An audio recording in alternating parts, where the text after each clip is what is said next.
Hey guys, what's going on? It's Big Bully Marine. So as we've been talking, we're going to be doing a charity event. Now, this charity event's going to be at 10 p.m. Eastern Standard. It's going to be on Thursday, May 17th, which I want to say is in like 2 weeks. So what I am doing today is I am actually here at Go Rescue, which is currently they're renting a space from a area here in Virginia Beach called Hunt Club Farm. Now, I have met Miss Georgia in the past. She's an amazing young lady, amazing backstory, which you guys are actually going to hear about in the interview today. But yeah, so we are here. It's almost 11 o'clock. I scheduled time to sit down with her and do this interview. So let's get right to it. Guys, what's going on? It's Big Bully Marine. Hey, so we are here today. We are talking with Miss Georgia from Go Rescue. She has one of her little puppies here with us. What's that pup's name again? This is Mookie. Mookie, okay.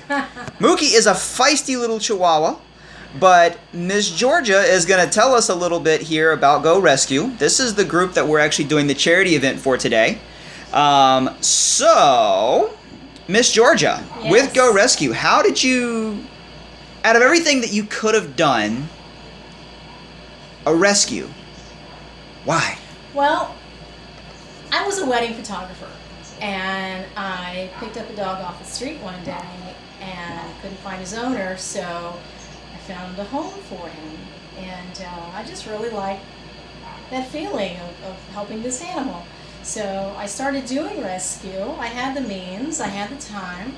So I ended up, as most rescue people do, with way too many dogs in my little condo.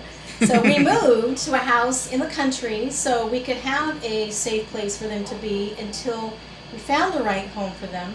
And I would take a lot of dogs like Mookie. I know he's being sweet right now, but I'm holding him so he doesn't bite you. Well, thank you for that. He bites everybody else. You saw him when you came in the room. He wasn't happy. Anyway, so when the economy tanked in 2009, 2010, my husband and I thought that we would be okay, but nobody hired me anymore. Even a wedding job that would have cost $3,000, I could offer it for $200 and still not get hired. And my husband didn't lose his job, but they lost all of their contracts. They had no work for him. So we took out a loan, thinking we were going to be okay. I mean, certainly we're going to be okay. We're not going to lose our home or anything. Wrong. Well, we lost everything. We lost our home, we lost everything. And I had a choice between bringing all the dogs to animal control because there was nowhere here for them to go. There's a ton of rescues, and everybody that does rescue is certainly helping with the issue, but nobody had a spot for any of my dogs. And there was only one no-kill shelter in the area, and I visited them in person to try to persuade them to take even just a couple of my dogs, and they couldn't help me. So you mean to tell me you lost your house Correct. and you started a no-kill shelter, Correct. had a ton of dogs and no home? Correct. That is craziness. That is awesome, but craziness. How many people have ever said, if I win the lottery, I'll start a dog rescue? A lot of people have.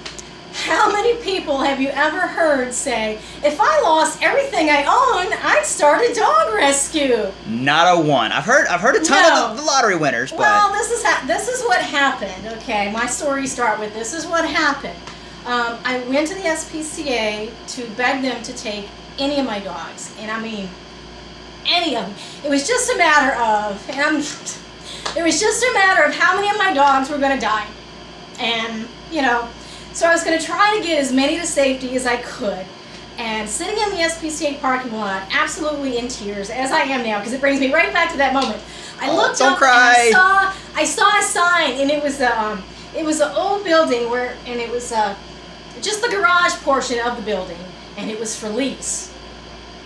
So what do? You're losing everything. You don't know where you're going to live. You've got 28 dogs with nowhere to go. There's a lease sign right there.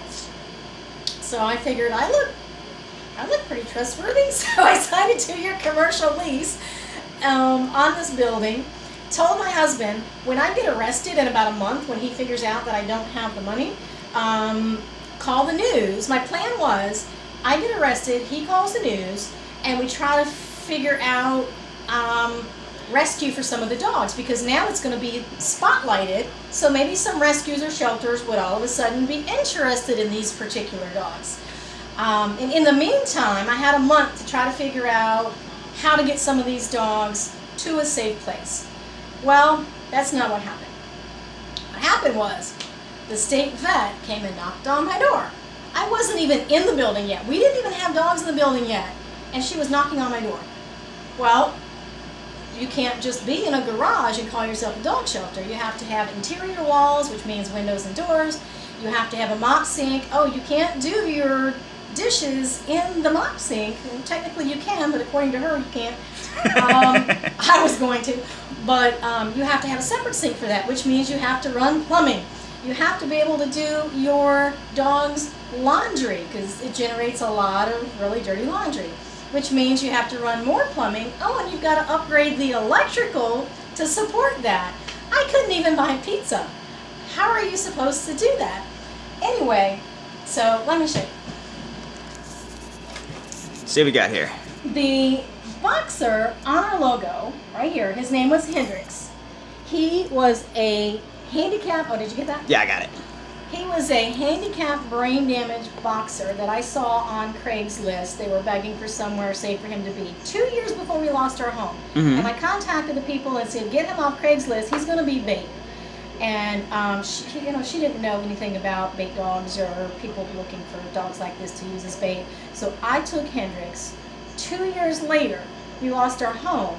And I remembered the man who I never met was some sort of builder. So in my begging, I probably called some of you. I called everybody that I ever met begging. If I knew you, I would have called you as well. Asking for money, asking for, can you build? What exactly is your skill set?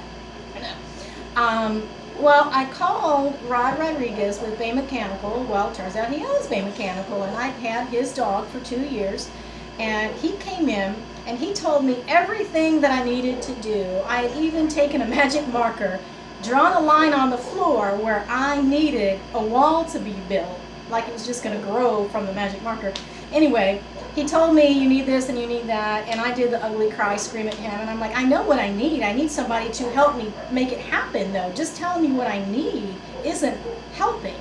Everybody has an opinion, but to step in and make it happen is something totally different. And he looked at me and he said, I'm going to do all of that, which I totally didn't believe him. But he did. He put his plan into action, and next thing I knew, he had electricians and plumbers and builders all over that place. And within a month, we had everything, and we became state approved, which was, Wow. kind of not in the plan. So what do you do now? Poof, you're a dog shelter. So I thought, all right, we're a dog shelter. Now we need people. So I thought that because there isn't anything else like this, that we would just be bombarded with people wanting to help. The problem is this: you have to have regular trained help before you have people come in who are not trained. And nobody wanted to come in or could come in often enough to be trained. So it's kind of a catch-22. I had to get insurance. And when you get insurance, they don't want you to have untrained people running around the building unless you have trained people, which means staff. Well, Yep. couldn't do that. So I sat there for 4 years doing the best that I could, and people came, and we had people that would come once a week. We had one lady that was in her 60s that would come every morning and get on her hands and knees and clean. Oh, wow. I know. I felt so bad, but I needed the help. I just had to kind of let her do it. I know. Sorry about that. But so after 4 years, we had an event at Hunt Club Farm in Virginia Beach, and I started to get wind that our landlord in Norfolk didn't want us to be there. Well, it's because he rented the middle of the building to a church. And you know who a bad neighbor is when you're a church? A dog shelter. That'll do it. They were always complaining about the barking, and he would take their side even though I told him clearly, this is your fault. You knew what I was going to do, you knew what they were going to do. But I recognized that the first opportunity he had to kick us out and get somebody else in there, because now it's been built out. It's much better. He was going to kick us out. So I went up to the lady who I thought owned the farm, but she owns a boarding kennel, which I did not even know about. And I shook her hand and told her why she should let us move in. Just, this is who I am. Let us move onto your property. And she said, well, let's meet here tomorrow. And I looked at my husband and I was like, oh, I'm onto something. Something's happening, huh? So she brought me to this dog kennel building and showed me the upstairs and the kennels downstairs. And she said, do you want to rent the upstairs or do you want to rent a third of the downstairs? I'm like, I'm going to rent the upstairs and the downstairs. Good. Still no idea how it was going to happen. Anyway, so we have the upstairs of the building, which we're in right now in my office. And there's storage areas out there. And we built private rooms because once we moved in, I realized that the kennels are meant for dogs, you know, Temporary boarding maybe kind of 12 thing? pounds and up, temporary boarding, not for the tiny ones, not for pregnant moms. Could you not do that? Really? Not for pregnant moms, not for newborn puppies. So we built 2 private rooms right outside my office here so I could keep an eye on them. We took out every other wall in their kennels on the inside of the building and on the outside to make their spaces double size and make it more meant for long-term boarding, as you know, lack of a better word. Because a lot of our dogs come in with issues and they're with us for quite a while. This one lives in my office because I've got to keep an eye on him because he's a liability. It seemed like a little bit of a cranker when I walked in. He had it in for you. He meant to kill you, but he just didn't have enough time. There you go. So, I want to make sure that I'm understanding everything correctly. So, you lost everything. You intended to go to jail to save your dogs. Wound up backfiring on that one. Getting set up with everything you need to run a shelter. Then you wound up having to deal with a church. And we shared a wall, by the way. A wall shared with the Other side of church. wall, not just next door. We shared a wall with the church, so it was not gonna. It was all downhill from there. A landlord that had it in for you, and then you kind of found a home here at Hunt Club. Yes. Now, not to be mean, but I saw you tearing up, so I would assume that you really do love your babies here, all these puppies that are these here. are my babies. When you call me about a dog, I try to figure out, are you even somebody that I trust with my dogs? Because a lot of people mean well, but they just don't have the lifestyle for a dog, or they don't have the experience for a dog that might have issues. Okay. These are my dogs until I trust you with them. There you go. Now, I actually, as a dog trainer, you are probably the only shelter that I really do endorse. But I remember I actually came and looked at a puppy. I want to say her name was Jade. Yes. When I looked at Miss Jade, this is actually what really made Miss Georgia stand out for me. You know, as most of y'all know, I do take care of my mom. But when we came out here, we were looking for a pup for my boys, and my mom wanted to make sure that Miss Jade was right for us. So she said, you know, let's go look around and look at some other dogs. And Miss Georgia, do you remember what you told me? I don't remember word for word. Not So- exactly. No, it's okay. This is a good thing. I promise. You're not on the spot. You're not in trouble. No, Miss Georgia actually told me that she was more than happy to let me go look at any other dogs, but you know, she did not want Miss Jade to be a settled dog. I wasn't allowed to settle for Jade, so it was either she your was mom gonna. wasn't really into her. She Yep, didn't really exactly. love her. And even though she really needed a home and she'd been here for a while, I didn't want her to be somebody's second choice. Yep, and So, that right there is actually one of the things that made you stand out to me above all the other shelters that are here in the area, because you didn't just say, oh, somebody's going to adopt my dog. This person that gets your babies has to love them and has to want them beyond the shadow of a doubt. Am I right? Correct. That's what I like to you. hear. Even me. And thank you for that. Honestly, I really do appreciate I that. turned my own son down for a dog. Well, it was. Sorry for the shake, I guys. asked him to quit his job and move here because even after we moved here, I was having a terrible time finding people to come here and work. So I had to hire people, which means coming up with more money. Okay. And even for the money, it's just hard to get people to come do it. It's a very difficult job. dealing with a lot of dogs with a lot of different personalities. So I finally called my son and said, can you quit your job and move here? And he did. Well, he had just moved here, and there was a dog that he fell in love with, and he wanted to keep him. But he had just moved here, he wasn't settled yet, he wasn't sure where he was going to be living, and he had already an older Chihuahua that he needed to take care of, and his finances weren't real great because he was, you know, my employee, not going to make any money. So I turned him down. But hey, I mean, you got to do what you got to do to take care of your babies. yeah. Now, the purpose of the stream that we're going to be doing, and you know, this video will actually probably be put up a little bit sooner than when we actually go live, but we're going to be doing that charity feed. It's going to be on Thursday, October 17th. Wow, May 17th. Sorry, my months are way off. I'm thinking of Halloween already. But yeah, Thursday, May 17th. We're going to start at 10 p.m. One of the things we're going to be doing with the feed is we're actually going to be getting some donations, trying to help you guys out. So, you know, I believe you and I had talked about kind of like a goal beforehand. Our ultimate goal is to try to get y'all at least $100,000 during that stream. Yes. Can you tell me what the money's going to kind of be used for? You know, aside from, like, of course, you know, like the food and stuff like that for the pups. Well, we actually once again need a safe place for them to go. We've been here since Valentine's Day of 2015, that day that it dumped all that snow on us. Remember that? We moved that day. Yeah. Anyway, but they're doing something else with the building. I'm not sure what, but we've been given our notice that we have to be out of here by March 1st of next year. So once again, we have to find a place for our dogs to be. They're going to have no home as of March 1st. So we're looking at different properties. If we buy a property, well, we'd have to qualify to buy a property, but if we buy a property, we will use all of our money for that property. We found a couple that we actually do qualify for. The problem is this: we would use every penny that we have to get the property, and there'd be nothing left to build a structure for the dogs to be. And okay.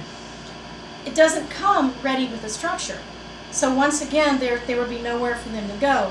Or if we went into a rental situation, once again we would be at the mercy of somebody else, and their future would be up in the air again. So we are looking at a property that has a little bit of land. It has no dog kennel structure on it. So there's a prefab dog kennel building that you can get, and they bring it to you, set it up. When they leave, it's already in working order. Okay. And one of the buildings by itself, just the one building, is $50,000. But when they bring it to the property and leave, it's ready to be used. Okay. And we would need that building, and then a building that's a little bit smaller. So we would need two buildings, one for the small dogs, one for the bigger dogs. So once again, we're kind of in limbo, but we're in a better position now than we ever have been. We have saved quite a bit of money. However, like I said, to buy a property, it would wipe us out. And to go into a rental situation, there's no property that's ready-made for 40 to 50 dogs, where you're not going to have to do a major build-out and run septic. Oh, yeah. Septic is an issue because we're probably going to have to go more toward the country where there's a little bit of land. Yep, and you're probably not going to be able to be hooked up to city water, so you're going to have to get a septic system installed. And you have to be zoned correctly to even have the dogs there. Okay. So, if I'm understanding correctly, then the $100,000 that you and I had talked about, that's strictly just to get the shelter up. That's not even counting the land or anything like that? For the brick and mortar buildings for the dog kennels. That's not operational money. It's not paying my two-person staff. So, guys, you know, for everybody that's watching this, I tell you what, this $100,000, I don't think that's enough for Miss Georgia. I tell you what, let's bump that up. Let's put that at $500,000 so we can help them get that property, get everything installed, get all the equipment, and get some staff on hand to help these pups out. What do y'all think? And you've already been downstairs. You've noticed that I don't have staff here right now. We have 2 adults and 2 young adults that they're 18, 19, and they come in for 3 hours in the morning. I have two main people. One of them comes in the morning. They don't usually come together, but I have two people that come in the morning for 3 hours. They clean the kennels, feed the dogs, and leave. Okay. And then nobody's here until about 4 o'clock in the afternoon. So from about 10 or 11 to about 4 o'clock in the afternoon, I'm sitting here by myself in a dog shelter trying to get everything done. I'm our entire office staff. I am the one that answers the phone when you call. Every time I've called, she's the one that I talk to. So this is my office right here on the go. But I mean, we've been downstairs. We don't have staff between 11 and 4 every day. There's nobody here, and people always think, well, you can bring in volunteers. Once again, you have to come often enough to know what you're doing, and for the dogs to know you. Or I can't leave you unsupervised, which means I have to shut down the entire office and the entire operation to follow somebody around. that's probably only going to be here for a couple days, That's if only that. going to come a couple times. So it makes it really difficult to function. Gotcha. And a lot of people don't understand, why do you work by appointment? I can go in anywhere else and see the dogs. Well, you have to work by appointment because, like right now, if somebody comes in to see dogs, I'm kind of busy. Well, I tell you what, if you do get a phone call to get a pup adopted out, feel free to tell me to shut up and leave. But if somebody shows up, I haven't talked to them because I'm not expecting them. Exactly. I like to talk to people first and find out, are they somebody that is in a position to have a dog? We'll have somebody. We've got a black lad named Marcus, and he's been here for about a year. And people think, oh, it's so sad he's been there for a year. Well, he's a super high energy 60-pound lab mix, and the only people that have wanted him have no idea what they're doing with dogs. And they want to put him in a crate for 8 hours a day while they're at work. Bad idea. If you can't even give him better than what he gets here, there's just no way in hell he's going to go to your home. And a Shih Tzu would be fine. Get a Shih Tzu, but not this big lab mix that he can't be kenneled that much. I don't even think you could kennel him. He'd get out. So I've got my lab. He is 70, 80, 85, 90 pounds, I think. When we went to the vet the other day, he's lost weight. So he's gone down a little bit, putting more muscle on. But yeah, if we put him in a crate, he opens the door. It's not going to happen. We yeah. even took Marcus to a horse event. There was a horse rescue, and they asked me if I would put their event on our Facebook page. And I said, if we can bring Marcus to your event so he can meet people who have land. There you go. So it was a trade-off. We marketed their event on our Facebook page, and we brought Marcus, and he didn't get adopted from it. Aww. But he could have, so it was a good shot. There you go. So. All right. Well, Miss Georgia, I think we've got about everything we can get about Go Rescue and you. Is there anything that you want to say to the folks that are watching? Well, I just really appreciate anything and everything you can do. And a lot of times people say, when I win that lottery, I'm going to do something to help you. Well, we've got 12,000 people on our Facebook page, but only have a few that donate monthly. If all of those people just donated the little bit that they could, then it would add up really quickly. So if you have $1 to donate or $100,000 to donate, everything helps. Don't think any donation is too small, because everything does make a difference. All righty. Well, Miss Georgia, I appreciate your time. Do we want to go see if your son is here? Take a look, see if we can get some video of the pups out there playing? Yeah, I had to tell him I'd pay him extra so he could stay here and come back after being in the kennels all morning so he could help us with the dogs. We do have a yard out back. There's a 1/4 acre out back that wasn't being used for anything, so we fenced it in and called it our own. Well, I tell you what, let's go ahead. Let's go take a peek and see if he's here. Okay, we'll find him. He There we lives go. here, so I can always find him. There you go. That was the plan to begin with. You live here, and I can always find you. Exactly. And I'm his mother. He can't tell me no. Right?